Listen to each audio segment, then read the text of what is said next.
நண்பர்கள் அனைவருக்கும் இனிய தமிழ் புத்தாண்டு நல்வாழ்த்துக்கள். இந்த வீடியோ வர்றதுக்கு கொஞ்சம் டிலே ஆயிடுச்சு.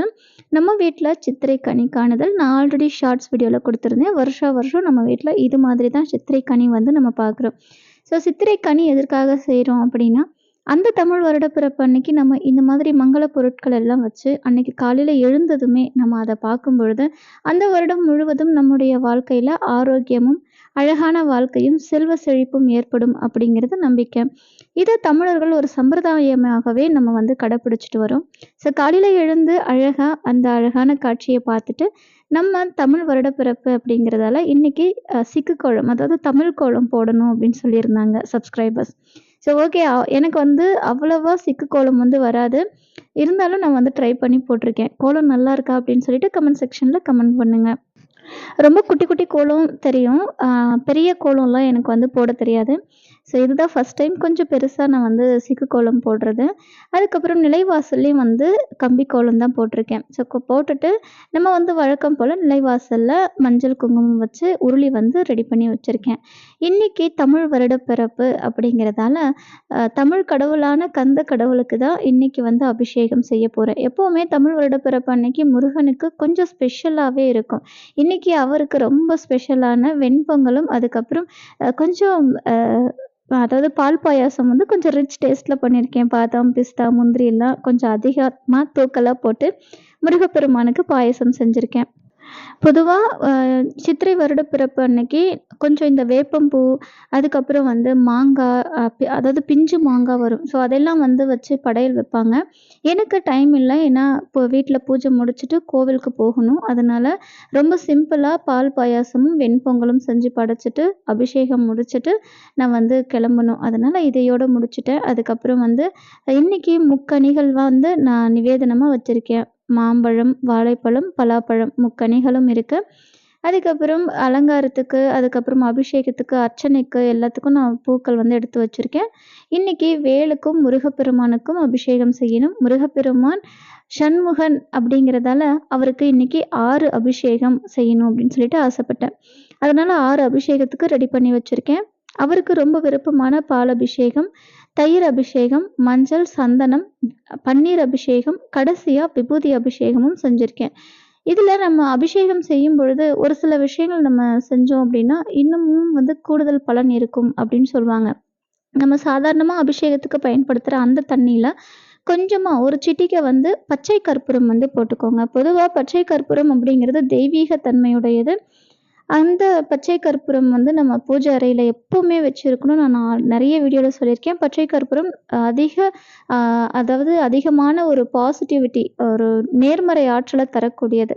அதனால நம்ம அபிஷேகம் பண்ற அந்த தண்ணியில கொஞ்சமா ஒரு சிட்டிகை போதும் பச்சை கற்பூரம் வந்து நுணுக்கி போட்டிருக்கேன்.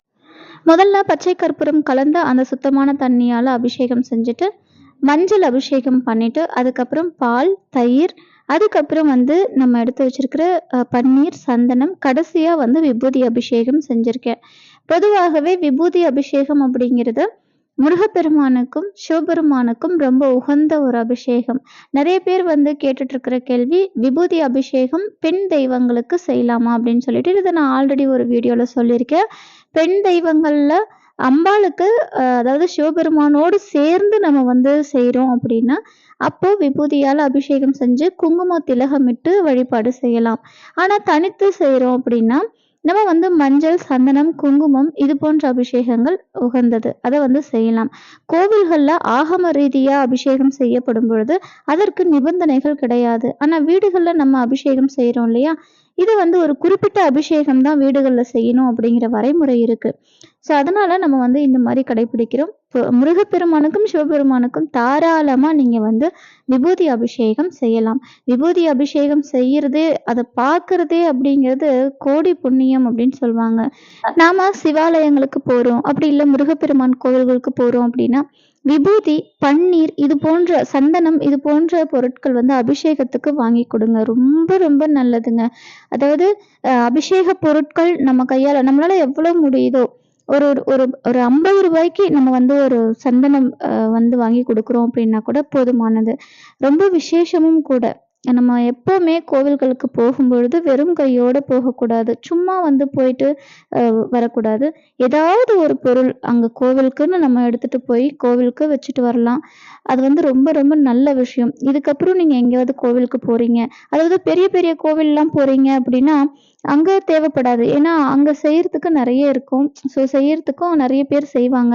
இப்போ குட்டி குட்டி கோவிலுக்கெல்லாம் போறீங்க, ஊரு உள்ள இருக்கு. சின்ன சின்ன கோவில்கள்ல இருக்காங்க தெய்வங்கள் அப்படின்னும் பொழுது, நீங்க வெறுமனே போக வேண்டாம். அந்த கோவிலுக்கு தேவையான கற்பூரமோ, ஊதுபத்தியோ, சாம்பிராணியோ அல்லது அபிஷேக பொருட்களோ, ரொம்ப சாதாரணமா, எளிமையா உங்க வீட்ல ஏதாவது பூ பூத்திருக்கு, அந்த பூக்கள கூட எடுத்துட்டு போயிட்டு இறைவனுக்கு அவருடைய திருவடியில வச்சுட்டு வாங்க. ரொம்ப நல்ல பலனை உண்டாக்கும்.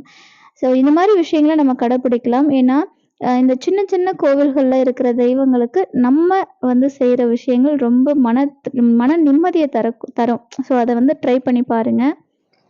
அதேபோல நம்ம விபூதி அபிஷேகம் செய்றோம் இல்லையா? விபூதி அபிஷேகம் செய்யும்பொழுது, அந்த அபிஷேகம் செஞ்சு முடிச்சதுக்கப்புறம், அந்த விபூதிய வந்து நம்ம தொடர்ந்து நெத்தியில வச்சுட்டு வரலாம். அதனால அபிஷேகம் செய்யும்பொழுது விபூதிய தண்ணீல கரைக்கிற மாதிரி அபிஷேகம் செஞ்சுறாதீங்க. இப்ப எக்ஸாம்பிள் பார்த்தீங்கன்னா, இப்ப விபூதி அபிஷேகத்துக்கு முன்னாடி பன்னீரோ, சந்தனமோ நம்ம அபிஷேகம் செஞ்சிருந்தோம் அப்படின்னா, அது அதுக்கப்புறம் தண்ணி வச்சு நம்ம அபிஷேகம் செஞ்சிருப்போம். ஸோ அது மேலேயே வந்து நம்ம அபிஷேகம் செஞ்சிடக்கூடாது. இப்போ வீடுகள்ல செய்யும்போது இந்த மாரி ஒரு பிளேட் வச்சு தான் நம்ம செய்வோம். அத எல்லாம் சுத்தம் பண்ணிட்டு, அந்த விபூதிய நம்ம மறுபடியும் யூஸ் பண்ற மாதிரி கிளீனா வச்சு நம்ம அபிஷேகம் செய்யலாம். ஏன்னா, இந்த விபூதிய நம்ம வச்சுட்டு வந்தோம் அப்படின்னா ரொம்ப ரொம்ப நல்லது. பொதுவாகவே விபூதி அப்படிங்கிறது நோய்களை தீர்க்க வல்லது. அதனால தான் விபூதிக்கு அவ்வளவு முக்கியத்துவம் இருக்கு. நம்ம விபூதி அபிஷேகம் செய்யும்பொழுது கரையிற மாதிரி வச்சுக்காதீங்க. அந்த அபிஷேகத்த நெத்தியில வைக்கிற மாதிரி வச்சுக்கோங்க. அதேபோல இந்த அபிஷேகம் செஞ்ச தண்ணிய என்ன செய்றீங்க அப்படின்னு சொல்லி கேட்டிருக்கீங்க. இது வந்து சாதாரணமா நம்ம கால் படாத இடத்துல கொட்டிடலாம். நம்ம செடிகள் வச்சு வளர்க்குறோம். ஸோ அதனால செடிகளுக்கு நான் மோஸ்ட்லி செடிகளுக்கு தான் போட்டுருவேன். அதேபோல தெய்வங்களுக்கு வச்சிருக்கிற அந்த மலர்கள கூட நான் செடிகளுக்கு தான் யூஸ் பண்றேன். எப்பவுமே அத அப்படியே ஸ்டோர் பண்ணி வைக்க மாட்டேன். இப்போ இன்னைக்கு வைக்கிற பூக்கள் இருக்கு அப்படின்னா, அடுத்த நாள் நான் காலையில எடுக்கிறேன் அப்படின்னா, எடுத்த உடனே கையோட எடுத்துட்டு போய் செடிகளுக்கு போட்டு வந்துருவேன். ஸோ இப்படி தான் நான் செய்வேன். அத வந்து ஸ்டோர் பண்ணி இந்த அதாவது ஊதுபத்தி, சாம்பிராணி இது மாதிரி செய்றது அப்படிங்கிறது வேண்டாம் அப்படின்னு தான் நினைக்கிறேன். ஏன்னா ஒரு தடவ கடவுளுக்கு நம்ம பூக்கள் வச்சு எடுத்துட்டோம் அப்படின்னா, அது வந்து மறுபடியும் கடவுளுக்கு வந்து அத எந்த வகையிலயும் நம்ம பயன்படுத்தக்கூடாது. அத எடுத்து செடிகளுக்கு போட்டுருங்க. அப்படி செடிகளுக்கு போடுற வசதி இல்ல அப்படின்னா, இப்ப கால்படாத இடம் கிணறோ, ஆறோ இந்த மாதிரி இருந்தா அங்க எடுத்துட்டு போய் போட்டு வந்துருங்க. ஸோ பூஜையும் அழகா முடிஞ்சிருச்சு. நாங்களும் கோவிலுக்கு கிளம்பிட்டோம். இன்னைக்கு வந்து ரொம்ப அழகா முருகப்பெருமானுக்கு அபிஷேகம் முடிஞ்சு, பூஜையும் முடிஞ்சிருச்சு. ரொம்ப சிம்பிளான நிவேதனம் தான். உங்க வீட்ல நீங்க எப்படி இந்த தமிழ் வருட பிறப்ப வரவேற்று வழிபாடு செஞ்சீங்க அப்படின்னு சொல்லிட்டு கமெண்ட் செக்ஷன்ல கமெண்ட் பண்ணுங்க. நெக்ஸ்ட் வீடியோல சந்திப்போம். இந்த வீடியோ உங்களுக்கு பிடிச்சிருந்தா உங்க ஃப்ரெண்ட்ஸ் அண்ட் ரிலேட்டிவ்ஸ்க்கு ஷேர் பண்ணி விடுங்க. மறக்காம புதுசா யாராவது பார்க்குறீங்க அப்படின்னா சப்ஸ்கிரைப் பண்ணிக்கோங்க. Thank you so much. Bye.